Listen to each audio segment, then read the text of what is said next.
Estás escuchando Radio Libertad Total.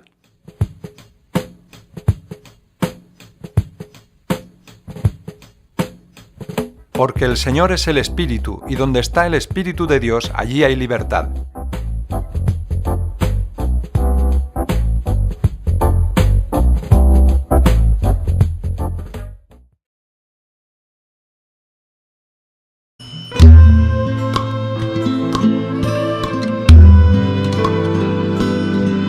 Bendiciones, amigos, hermanos. Hoy tenemos una meditación muy interesante en Mateo 24, las señales antes del fin.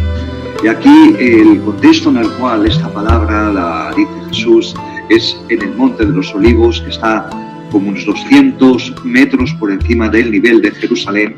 Yo he estado allí y tienes una panorámica preciosa en la cual ves la Jerusalén antigua, que eran las bases del templo, y desde ese lugar Jesús empieza a enseñarles a los discípulos y les hace una afirmación que a ellos les chocó. Le dijo: mirad ese templo tan hermoso, pues no va a quedar piedra sobre piedra. Y al hombre le encanta edificar templos, edificar catedrales, edificar locales para mayor gloria de sí mismo y de su propia denominación o religión. Pero Dios se encarga de destruir todos esos templos que no le dan a Él la gloria y la honra. Y aunque el templo de Jerusalén había sido edificado por judíos piadosos, lo habían convertido en una cueva de ladrones, lo habían convertido en un lugar donde en vez de darle la gloria a Dios, se le daba la gloria a personas y se le daba la gloria a enseñanzas y a doctrinas que no eran de Dios. Y claramente los discípulos preguntan: ¿cuándo vendrá el fin? Porque Jesús enseñaba que Él iba a volver de nuevo, y como tal, antes de que Él viniese, iban a preceder una serie de desastres, de situaciones de crisis. La palabra principio de dolores es una expresión rabínica que significa esos dolores que se tienen antes del parto y que iban a preceder en la venida del Mesías.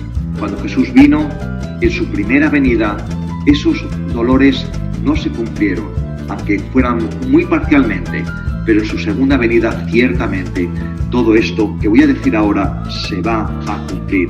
Habla de guerras, habla de rumores de guerras, habla de grandes engañadores, y vemos como hay tanta gente que va engañando diciendo que vienen de Dios, que son el Mesías, que son incluso Jesucristo encarnado, y es falso. Vemos también la situación de caos que hay en el mundo, de guerras mundiales, de destrucciones, de hambre. Habla también aquí cómo habrá una gran persecución contra aquellos que creen en Él. Y desgraciadamente, aunque tenemos esta paz en este país, España, en el mundo hay mucha gente sufriendo por causa del Evangelio. En Corea del Norte puede que haya más de 200.000 personas metidas en campos de concentración, en Arabia Saudí, en Nigeria. Tanta gente está sufriendo por causa del Evangelio, y tenemos que orar por ellos y saber que todo esto también es principio de dolores. Habla aquí cómo el amor de muchos se va a enfriar, y eso es algo que vemos en el mundo, como cada vez tanta maldad, tanto pecado, tanta seducción para andar en caminos de oscuridad hace que la gente se enfríe espiritualmente, se aparte de los caminos de Dios por haberse multiplicado la maldad.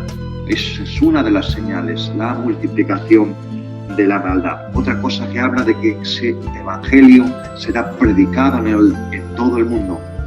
Y vemos cómo la palabra del Señor está llegando a toda raza, a todo pueblo, de tal manera que casi podemos decir que no existe un sitio donde no haya llegado el evangelio, donde no hayan tenido la oportunidad de escuchar la palabra y venir a los pies del Señor. Luego habla también en el versículo 15 de la abominación desoladora, es decir, Aquí hace referencia a una profecía del libro de Daniel en el cual se cumplió parcialmente cuando un tal Antíoco Epifanes, un gobernador griego, decidió poner una estatua a nombre de Zeus, a la gloria de Zeus, en la base del templo, lo cual hizo que se levantaran en armas muchos judíos en contra de esa abominación. Eso lo habla en el libro de los Macabeos, que es un libro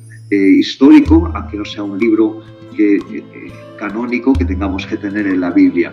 Pero aquí habla de que en los tiempos del fin volverá a ocurrir lo mismo. Se levantará la estatua de esa persona que es llamada el anticristo, esa encarnación del mal de Satanás en la tierra, y la pondrá sobre el templo de Jerusalén, a mayor gloria suya y a mayor abominación de los que aman a Dios. Habla también aquí que entonces dice que cuando veamos esa abominación escapemos, porque viene a quedar quieto. Lo interesante de toda la profecía bíblica, que tiene una aplicación o una interpretación de los tiempos de Jesús, pero también una interpretación del futuro. Y aquí habla de cómo en los tiempos de Tito, 70 años después del nacimiento de Cristo, en la segunda destrucción del templo de Jerusalén, no quedó piedra sobre piedra. Muchos creyentes tuvieron que huir a las montañas del Negev y de la actual Jordania. Y dice aquí que si no fuesen acortados esos tiempos, nadie podría ser salvo por la gran tribulación que habrá. Entonces tenemos que estar preparados, que algún día nuestra fe, nuestra vida va a ser puesta en el filo de la navaja por causa de nuestra fidelidad al Señor. Y sigue hablando de los falsos profetas.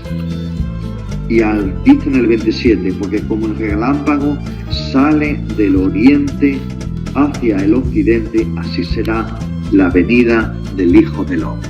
Así que con esa esperanza os quiero dejar, de que el Señor va a venir, de que tenemos que estar preparados, que las cosas van a ir a peor, no van a ir a mejor.